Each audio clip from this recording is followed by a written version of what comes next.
when we were in 4th grade together, we both played Club Penguin. Yeah. That was the shit. Yeah. And there are people who make like Club Penguin edits. They're called CPMVs, Club Penguin music videos. Okay. So you would literally screen record your Club Penguin character in different locations. Yeah. And back then we would use like Sony Vegas Pro 9. So that was my introduction to editing, was Sony Vegas, and just fucking around in like elementary school, and then in like middle school we'd do like Call of Duty edits and shit like that. And then I left editing basically for all of high school. Like, it was totally something I did just for fun in elementary and middle school, and then, you know, I thought I was going to be a programmer.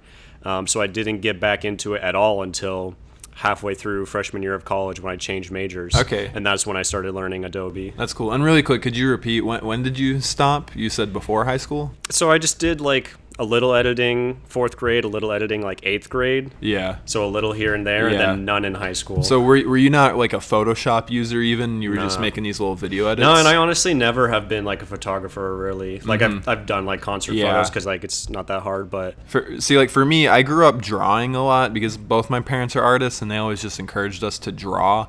And so in middle school and high school, I took graphic arts, and I kind of just looked at Photoshop as like an extension of drawing, where I would, you were making Club Penguin video edits. I was like Photoshopping fake sleeve covers to Smash Bros. Brawl, you know? Dude, so like same sort of thing. And self-taught?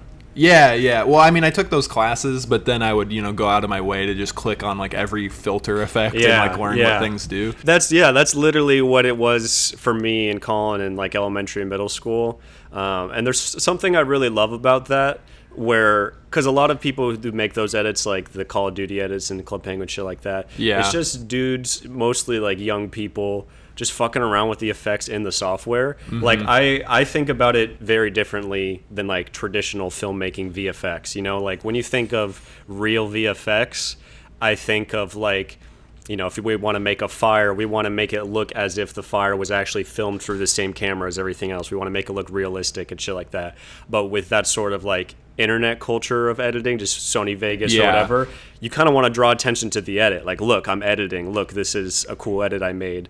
I kind of came from that. That's when I first got into editing. So that's always kind of stuck with me, and I've always wanted to bring some of that into the work I do. I love like stuff that looks clean and professional, but there's a lot of really dope stuff out there too that kind of like is cool editing that draws attention to itself. Yeah, no, that's a really good way of putting it. And I think back to like the MTV era of music videos, when it was like these, Spike Jonze directed like ludicrous videos and shit like that.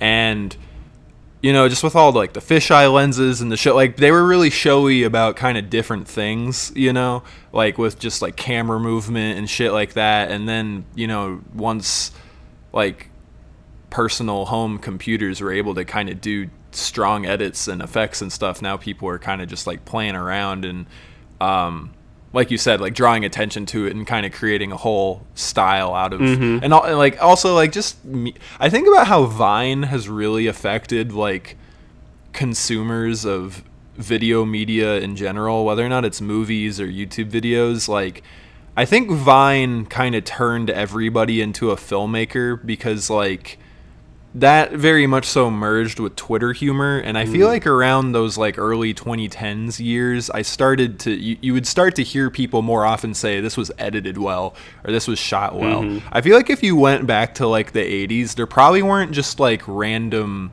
everyday people talking about the editing of anything. Right. But now when you see a video that's like doing really well online, you always see people in the comments being like, wow, this is edited great. Right. Even when it's not, because and what I mean by that is like people have like an eye for it. They know to look for it.